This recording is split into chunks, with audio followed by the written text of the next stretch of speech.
चलिए आज का टॉपिक शुरू करते हैं हार्मोन की क्लासेस के बारे में। देखिए, जितने भी हमारे शरीर के अंदर या किसी भी मैमल बॉडी के अंदर जितने भी हार्मोन्स होते हैं वो तीन कैटेगरी के होते हैं। या तो वो होंगे प्रोटीन एंड पॉलीपेप्टाइड, या फिर वो होंगे स्टेरॉइड डेरिवेटिव या स्टेरॉइड्स, या फिर वो होंगे अमीनो एसिड टायरोसिन डेरिवेटिव्स। एक अमीनो एसिड होता है टायरोसिन, उस अमीनो एसिड से जब हार्मोन बनते हैं तो वो amino acid tyrosine derivative hormones कहलाते हैं। तो तीन क्लासेस कौन सी हैं? एक तो प्रोटीन है, दूसरी स्टेरॉइड है और तीसरी अमीनो एसिड टायरोसिन डेरिवेटिव्स। अब एक एक करके इन सबको हम समझेंगे। तो सबसे पहली क्लास जो इसमें आती है वो आती है प्रोटीन एंड पॉलीपेप्टाइड हार्मोन्स।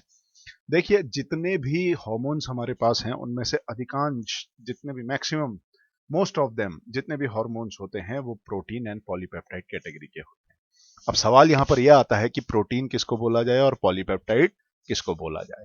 तो एक जनरल रूल होता है, वो समझ लीजिए। देखिए, जैसा कि आपको पता है कि अमीनो एसिड्स की जो चेन होती है उसी को हम प्रोटीन या पॉलीपेप्टाइड बोलते हैं। जब 100 अमीनो एसिड, याद रखिएगा ये नंबर 100 अमीनो एसिड से कम अमीनो एसिड्स एक चेन में जुड़े होते हैं तब उनको पेप्टाइड बोला जाता है, और 100 या 100 प्लस में उनको प्रोटीन बोल दिया जाता है। तो प्रोटीन क्या होते हैं? 100 अमीनो एसिड्स की चेन होती है या उससे ज्यादा अमीनो एसिड्स की, जबकि पेप्टाइड जो होते हैं वो 100 अमीनो एसिड से कम होते हैं। तो ये बेसिक डिफरेंस होता है।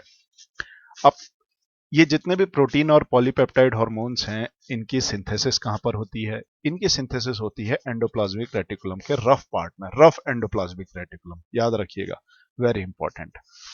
रफ एंडोप्लाज्मिक रेटिकुलम में राइबोसोम जुड़े होते हैं, राइबोसोम में सिंथेसिस इनकी होती है। अब जब ये हार्मोन बनते हैं तो वो किस तरीके से बनते हैं, थोड़ा ये समझने की कोशिश करेंगे। तो देखिए, एक डीएनए होता है, डीएनए से एमआरएनए बनता है, एमआरएनए से प्रोटीन अमीनो एसिड्स की चेन एक बन जाती है। तो सबसे पहली चेन जो बनती है वो प्री प्रो हार्मोन कहलाती है। प्री प्रो हार्मोन जो होता है ये इनएक्टिव होता है बायोलॉजिकली। ये एक अमीनो एसिड्स की लंबी चेन तो बन गई है, ना ये हार्मोन जैसा दिखता है ना इसका फंक्शन हार्मोन जैसा होता है। उसके बाद ये प्री प्रो हार्मोन जो बनता है ये रफ एंडोप्लाज्मिक रेटिकुलम में जाके इसकी कटाई छटाई होती है, तो ये प्री प्रो हार्मोन से कन्वर्ट होके प्रो हार्मोन में कन्वर्ट हो जाता है। मतलब देखिए, ये अमीनो एसिड की, ये हमारे पास डीएनए था, यहां से ये एमआरएनए बना, एमआरएनए सबसे पहला स्ट्रक्चर प्री प्रो हार्मोन बना, रफ एंडोप्लाज्मिक में इसकी थोड़ी कटाई छटाई हुई एंजाइमेटिक एक्टिविटी से, थोड़ा इसकी फोल्डिंग हुई, तो ये एक प्रो हार्मोन में कन्वर्ट हो गया। प्रो हार्मोन जो होता है वो बायोलॉजिकली एक्टिव नहीं होता है, लेकिन हो सकता है इस प्रोटीन के कुछ हिस्से बायोलॉजिकली एक्टिव हों। पूरा का पूरा तो बायोलॉजिकली एक्टिव नहीं होगा, लेकिन इसकी एक दो डोमेन हो सकता है कि वो बायोलॉजिकली एक्टिव हों।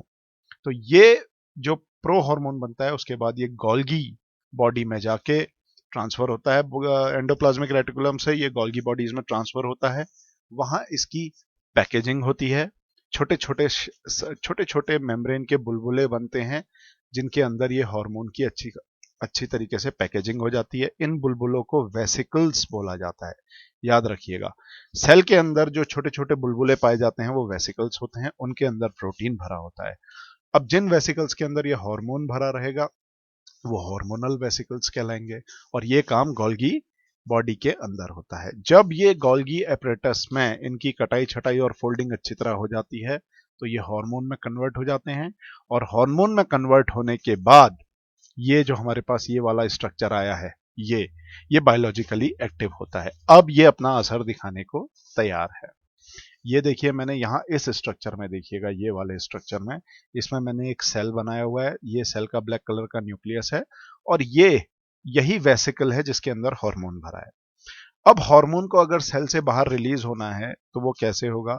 ये जो वेसिकल होती है ये अंदर ही अंदर आगे मेम्ब्रेन की तरफ बढ़ती है, मेम्ब्रेन से, सेल की जो मेम्ब्रेन होती है उससे जाके चिपकती है और अपना कंटेंट बाहर इस तरीके से रिलीज कर देती है।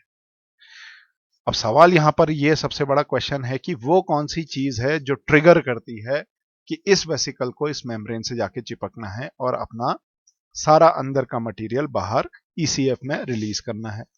तो वो होता है कैल्शियम आयन। याद रखिएगा Ca पॉजिटिव। कैल्शियम की बहुत ज़्यादा इंपॉर्टेंस है हमारे शरीर के अंदर। लोगों को जनरली ये पता होता है कि कैल्शियम हड्डियां बनाने के काम आता है, दांत बनाने के काम आता है, लेकिन लोगों को ये नहीं पता होता है कि मसल्स एक्टिविटी, मस्कुलर एक्टिविटी में कैल्शियम का रोल होता है, और जितने भी हार्मोन रिलीज होते हैं शरीर के अंदर वहां कैल्शियम का बहुत बड़ा रोल होता है। कैसे होता है ये देखिए। जैसे ही इस सेल को सिग्नल मिलता है, ये वाले सेल को सिग्नल मिलता है, इसके साइटोप्लाज्म में कैल्शियम आयन का कंसंट्रेशन अचानक से बढ़ जाता है। कैसे बढ़ता है वो हम बाद में सीखेंगे, बस आप फिलहाल इतना समझिए कि कैल्शियम आयन का यहाँ पर कंसंट्रेशन इंक्रीज हो जाता है। कैल्शियम आयन का कंसंट्रेशन इंक्रीज होते ही यहाँ पर जो ये वेसिकल्स होते हैं ये मूवमेंट करने लग जाते हैं मेम्ब्रेन की तरफ। ये क्यों मूवमेंट करते हैं ये भी हम बाद में पढ़ेंगे। तो ये मूवमेंट करते हैं और मेम्ब्रेन से जाके चिपकते हैं, मेम्ब्रेन से फ्यूज होता है, मेम्ब्रेन से जैसे ही फ्यूज होते हैं तो अपना कंटेंट बाहर रिलीज कर देते हैं। तो ये प्रोटीन हार्मोन के बारे में, प्रोटीन एंड पॉलीपेप्टाइड हार्मोन के बारे में थोड़ी सी जानकारी थी। तो ये आपने जो इंपॉर्टेंट है वो ये याद रखना है कि कैल्शियम आयन कंसंट्रेशन का क्या रोल होता है और किस तरीके से ये प्री प्रो हार्मोन से प्रो हार्मोन में कन्वर्ट होता है, प्रो हार्मोन से ये हार्मोन में कन्वर्ट होता है, पैकेजिंग होती है इसकी वेसिकल्स के अंदर और ये फिर रिलीज होता है। अब कौन कौन से ग्लैंड्स हैं जो प्रोटीन और पॉलीपेप्टाइड हार्मोन बनाते हैं? देखिए पिट्यूटरी के दोनों पार्ट, एंटीरियर और पोस्टीरियर, दोनों यही काम करते हैं। हमारा जो इंसुलिन हार्मोन है वो एक इस तरह प्रोटीन पॉलीपेप्टाइड हार्मोन है, ग्लूकागॉन प्रोटीन पॉलीपेप्टाइड हार्मोन है, और पैराथायरॉइड जो ग्लैंड का हार्मोन होता है वो प्रोटीन एंड पॉलीपेप्टाइड होता है। नेक्स्ट टॉपिक आता है स्टेरॉइड हार्मोन। देखिए स्टेरॉइड हार्मोन्स जो होते हैं वो कोलेस्ट्रॉल नाम का मॉलिक्यूल होता है, उसके डेरिवेटिव होते हैं। बेसिकली स्टेरॉल नाम याद रखिएगा, स्टेरॉल। अगर हम स्टेरॉल मॉलिक्यूल का स्ट्रक्चर देखें तो ये स्टेरॉल हमको डिराइव कहां से होता है? लिपिड से। कहां से? लिपिड। तो इसका मतलब स्टेरॉइड हार्मोन जितने भी हैं वो लिपिड डेरिवेटिव्स होते हैं। क्या होते हैं? Lipid derivatives. जो इसका स्ट्रक्चर होता है वो इस तरीके का दिखता है। इसमें तीन जो होती हैं वो साइक्लोहेक्साइल रिंग होती हैं, नंबर 1, नंबर 2 और नंबर 3, और एक रिंग जो होती है वो साइक्लोपेंटाइल रिंग होती है। तो 3 साइक्लोहेक्साइल रिंग प्लस 1 साइक्लोपेंटाइल रिंग, ये जो मॉलिक्यूल हमारे पास बन के आता है ये कोलेस्ट्रॉल का मॉलिक्यूल होता है या स्टेरॉल का मॉलिक्यूल होता है।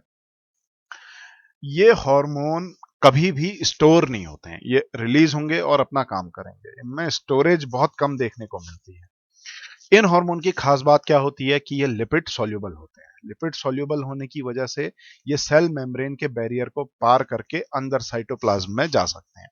तो ये जितने भी हार्मोन होते हैं कोलेस्ट्रॉल वाले, ये सेल के अंदर जाके टारगेट करते हैं और वहां पर अपना असर छोड़ते हैं। इनके रिसेप्टर सेल के बाहर कम देखने को मिलते हैं, ना के बराबर होते हैं।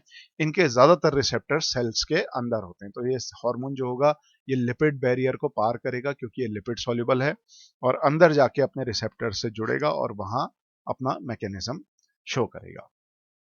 तीसरी जो क्लास आती है वो आती है टायरोसिन डेरिवेटिव। टायरोसिन एक अमीनो एसिड होता है। इसके दो तरीके के जो क्लास है वो हार्मोन की, वो थायराइड ग्लैंड के हार्मोन होते हैं, थायराइड हार्मोन्स, और दूसरा एड्रिनल मेडुला के हार्मोन। एड्रिनल ग्लैंड किडनी के ऊपर पाया जाता है। जैसे ये हमारी किडनी है, किडनी के ऊपर टोपी की तरह एक ग्लैंड होता है जिसको एड्रिनल ग्लैंड बोलते हैं। इस ग्लैंड को अगर काटें तो इसके दो हिस्से देखने को मिलते हैं, एक अंदर का हिस्सा और एक बाहर का। जो बाहर का हिस्सा होता है वो कहलाता है कॉर्टेक्स, और जो अंदर का होता है वो कहलाता है मेड्यूला। तो ये मेड्यूला वाले जितने भी हार्मोन होते हैं एड्रिनल मेड्यूला के, वो टायरोसिन डेरिवेटिव होते हैं। ये थायराइड जो हार्मोन होता है, देखिए ये टायरोसिन डेरिवेटिव हार्मोन जैसे ही बनता है वैसे ही ये एक प्रोटीन से जाके चिपक जाता है जो थायराइड ग्लैंड के अंदर होता है। अगर हम थायराइड ग्लैंड का स्ट्रक्चर देखें, थायराइड ग्लैंड को काटे तो उसके अंदर इस तरीके के हमको फुटबॉल लाइक स्ट्रक्चर देखने को मिलेंगे, जो अंदर से खोखले होते हैं और बाहर से उनमें सेल्स होता है जिनको फॉलिकल्स बोलते हैं। ये मैंने यहाँ पर एक स्ट्रक्चर बनाया है फॉलिकल का। ये सेल्स हैं, ये बाहर से फुटबॉल लाइक स्ट्रक्चर है। इस फुटबॉल को मैंने काटा हुआ है और अंदर इसका ये खोखला हिस्सा देखिए जहां पर ये हमारा हार्मोन है। तो इस तरीके के कई स्ट्रक्चर हमको थायराइड ग्लैंड के अंदर देखने को मिलते हैं, फॉलिकल्स, जहां पर हार्मोन स्टोर होते हैं। जैसे ही हार्मोन बनता है वो एक प्रोटीन से जाके जुड़ता है जिस प्रोटीन का नाम होता है थायरोग्लोब्युलिन। प्रोटीन से जुड़ने के बाद इसमें स्टेबिलिटी आती है, जब ये स्टेबल होगा तभी लॉन्ग टाइम के लिए स्टोर हो पाएगा। इसका थोड़ा मैकेनिज्म समझेंगे। देखिए मैकेनिज्म क्या होता है, हमारे जो थायराइड ग्लैंड है उसके अंदर फॉलिकल्स होते हैं, फॉलिकल्स के अंदर हार्मोन बनता है। हार्मोन किस तरीके से बनता है, क्या बनता है, टायरोसिन कहाँ से आता है, आयोडीन का इसमें क्या रोल होता है, वो हम बाद में समझेंगे। फिलहाल मोटा मोटा इसका मैकेनिज्म समझिए। तो थायराइड ग्लैंड के अंदर जो फॉलिकल्स होते हैं, फॉलिकल्स के अंदर हार्मोन और प्रोटीन एक कॉम्प्लेक्स बनाते हैं। ये प्रोटीन जो होता है थायरोग्लोबुलिन नाम का प्रोटीन होता है।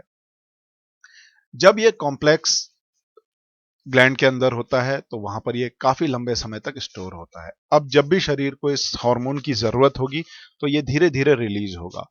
रिलीज किस तरीके से होता है, इस कॉम्प्लेक्स में से एक अमीन ग्रुप जैसे ही हटा देते हैं, जैसे ही शरीर के एंजाइम्स जो होते हैं वो इस अमीन ग्रुप को हटाते हैं, तो ये हार्मोन अपनी फ्री स्टेट में आ जाता है। इसको बोलते हैं फ्री हार्मोन कॉम्प्लेक्स। ये जो फ्री हार्मोन कॉम्प्लेक्स है ये ब्लड में जाता है। ब्लड में जाते ही ये एक और प्रोटीन के साथ जाके चिपकता है, जिस प्रोटीन को बोलते हैं थायरोक्सिन बाइंडिंग ग्लोबुलिन, टीबीजी। याद रखिएगा टीबीजी। तो ये जो फ्री हार्मोन रिलीज हुआ अमीन ग्रुप हटने के बाद, ये टीबीजी नाम के प्रोटीन के साथ जुड़ के एक कॉम्प्लेक्स बनाता है। ये रहा वो कॉम्प्लेक्स हमारे पास, और ये फिर टारगेट टिश्यू में जाके अपना असर दिखाता है। तो ये बेसिकली थायराइड जो टायरोसिन डेरिवेटिव हार्मोन थे उसके मैकेनिज्म था। तो ये 3 क्लास बहुत इंपॉर्टेंट हैं। पहली प्रोटीन एंड पॉलीपेप्टाइड, याद रखिएगा इसमें 100 नंबर, 100 से कम हुआ तो पेप्टाइड, 100 से ज्यादा हुआ तो प्रोटीन।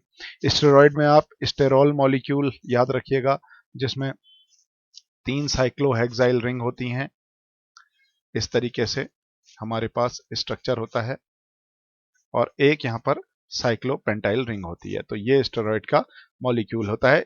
ये लिपिड सॉल्युबल होता है, यानी कि ये मेम्ब्रेन के बैरियर को पार करेगा। और अमीनो एसिड टायरोसिन डेरिवेटिव जो होते हैं उसमें आपने याद रखना है पहले प्रोटीन का नाम, जो फॉलिकल के अंदर पाया जाता है थायरोग्लोब्यूलिन नाम का प्रोटीन, जिसके साथ ये हार्मोन बनके कॉम्प्लेक्स बनाते हैं। और जब इससे अमीन ग्रुप हटता है तो ये हार्मोन और ये थायरोग्लोब्यूलिन का जो कॉम्प्लेक्स होता है ये ब्लड में आ जाता है। ब्लड में रह के ये रिएक्टिव होता है, फ्री स्टेट में ज्यादा देर तक रह नहीं सकता है। वहां पर ये टीबीजी नाम के प्रोटीन के साथ दोबारा जुड़ जाता है और एक कॉम्प्लेक्स बनाता है। टीबीजी का फुल फॉर्म होता है थायरोक्सिन बाइंडिंग ग्लोबुलिन। तो ये बात आपने याद रखनी है। Thank you.